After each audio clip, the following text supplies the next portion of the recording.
Hey guys, welcome to another DVD update. I'm just re-recording this beginning bit. There's this TV box that I forgot to that I left out, and I'm throwing it on the beginning because it was in view the whole shot. You might be able to see a little gap there and guess what it is, but it is How I Met Your Mother season 5. This is a sitcom on CBS. It's a good show. This was probably the worst season, I think.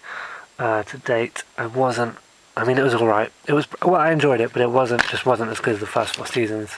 And I'm watching season 6 right now. You get this, and it's better, yeah. But it isn't not as good as the first 4 seasons. So you get the 4 discs there. It was enjoyable. I liked the Wedding Bride episode. But this disc is something. It's called like Clips to Go or something, where you can put clips on your computer, but my Mac isn't new enough for it, so it doesn't work on it. I don't really care. I guess it's kind of like a digital copy, but because you can't do it for every episode, it's just for clips of the show. But yeah, How I Met Your Mother. This has got the 100th episode in it, which was pretty enjoyable. It had Barney's song in it. It's got some commentaries and bloopers and all that stuff, and yeah, it was a decent season, I guess. Not amazing. I did actually pre-order this back in September maybe, and then when it was supposed to come out in October, and then it got delayed to November, which was annoying. So I did get it a couple of days before it came out. It arrived a couple of days before it came out, but you can just watch this all in about like 3 or 4 days if you really just plow through it. I don't really like this cover with the suits, because that was like just like a very small thing in all the episodes, and I'm running out of space on my camera. So that's been How I Met Your Mother season 5. Enjoy the rest of the update.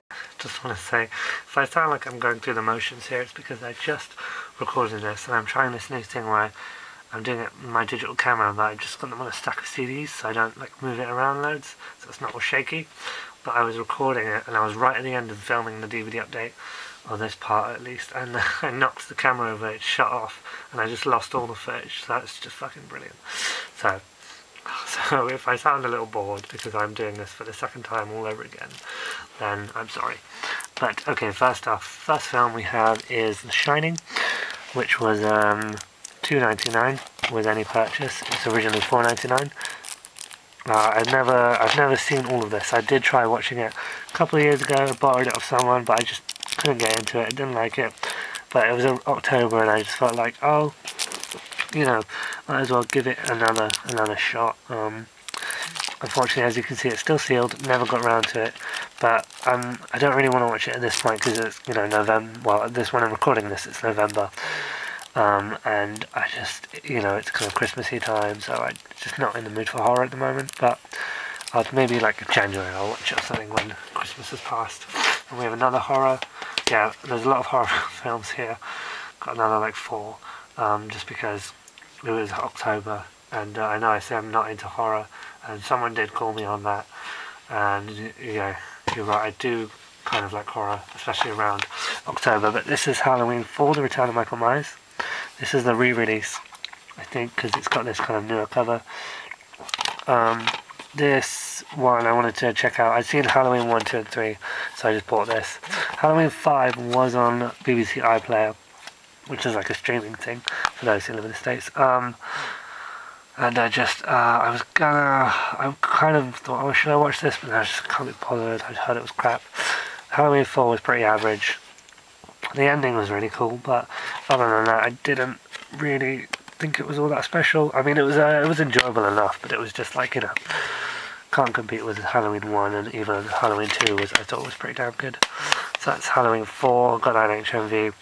I know there's like a tin of this that people were like going crazy over at one point, but I couldn't really care less, to be honest. I'm not particularly a collector, I just want to buy and watch films. Although I guess I'm sort of a collector. But anyways, you got Exorcism of Emily Rose, which is the Unseen edition. This has got the woman who plays, I still can't remember her name. I couldn't remember it first time recording this, and I still can't remember it. It's Deborah from Dexter. What's her name? Jennifer Carpenter. I think, is it Jennifer? Yes, Jennifer Carpenter. That's her. This is I thought this movie was pretty good. It's got Laura Linney in it as well, who is in the big C now on Showtime. It's kind of like it's like a court case about this girl who thought she was possessed, and this priest comes in to kind of do an exorcism even, and she ends up dying, and so it goes to court, and this guy is trying to, this lawyer is trying to prove that she was just really, really sick and ill and had all these things wrong with her that are quite rare, and the priest and his lawyer were trying to prove that she was possessed, and it kind of goes those flashbacks of, like, of her exorcism and all her possession, whether she was possessed or not. It's never exactly confirmed, but I think she was. That's just my view. I think the film could have done a better case in trying to sway us towards believing that she was just crazy, but there you go. I mean, I still enjoyed the film. It's got a commentary, deleted scenes, casting, the film featurette, blah blah blah blah. It's like £2.50, so not any big loss. It wasn't amazing, it wasn't crap. There you have a really good film, actually, which is Zombieland, which is a horror comedy. Everybody's seen this, won't go into detail, but there you have a really, really boring disc, which is even more boring than those silver ones, kind of in Sainsbury's. Yeah, great film, starring Michael Cera 2.0, Jesse Eisenberg, a comedy that kills. Ha ha ha, how fucking hilarious. And Emma Stone, she's pretty hot. But yeah, it's a good film. It's got deleted scenes, commentary, yada yada yada. Don't need to go into detail, but it's very fun. People compare it to Shaun of the Dead, though, like here, like it says, best comedy since Shaun of the Dead, or horror comedy. And I would think that's kind of unfair because they're very different films. Shaun of the Dead is very British, whereas Zombieland is quite an American film. But they're both great. And then the next film we have is another horror. I know, completely going against my usual, but it is Trick or Treat, which is absolutely brilliant. This went straight to DVD, unfortunately, and it's like one that now I think has become a horror tradition for me. I saw it for the first time last year, but I bought it this year, but I didn't get to watch it on Halloween, which I was so bummed about. But anyways, never mind. It's like an hour and 10 minutes, but it's so good, and I really wish there would be a sequel. It's kind of like all these different, like, 4 stories, and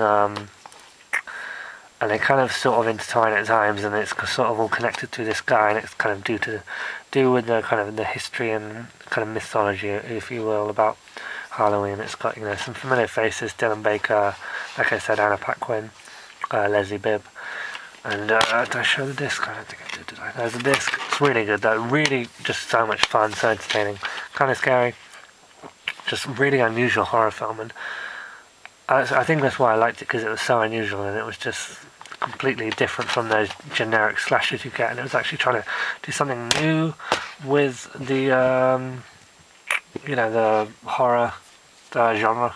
There we go, that's what I was looking for. Then next up is a TV box set, and that's Parenthood Season 1, which is an amazing show. My dad got this for me when he was in the States, because you can't get it in the UK, sorry. It's on NBC. They're airing the 2nd season right now, and it's still just really, really good. It's kind of, I guess the main thing you could say is it's about Peter Krause and Monica Potter, I think, and they find out their son has Asperger's, and it's kind of them dealing with that, and just sort of the issues of that, and all their family, all their relations, and their just troubles. And it's got Lauren Graham from Gilmore Girls, and Mae Whiteman from Arrested Development, and Scott Pilgrim, and Craig T. Nelson from The Incredibles, and some other people in there. So it's like a little digipack. Got a leaflet in there. There's all the cast, really big cast, but really well done.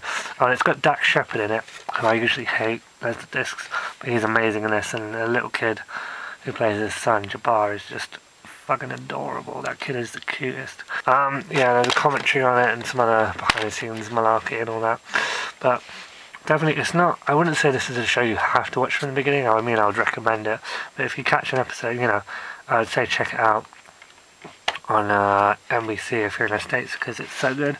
No channel is airing it right now in the UK, which is a frigging crime. I mean, unless it's like some backwater thing that, like ITV7 or something, but I'm pretty certain nobody's airing it here.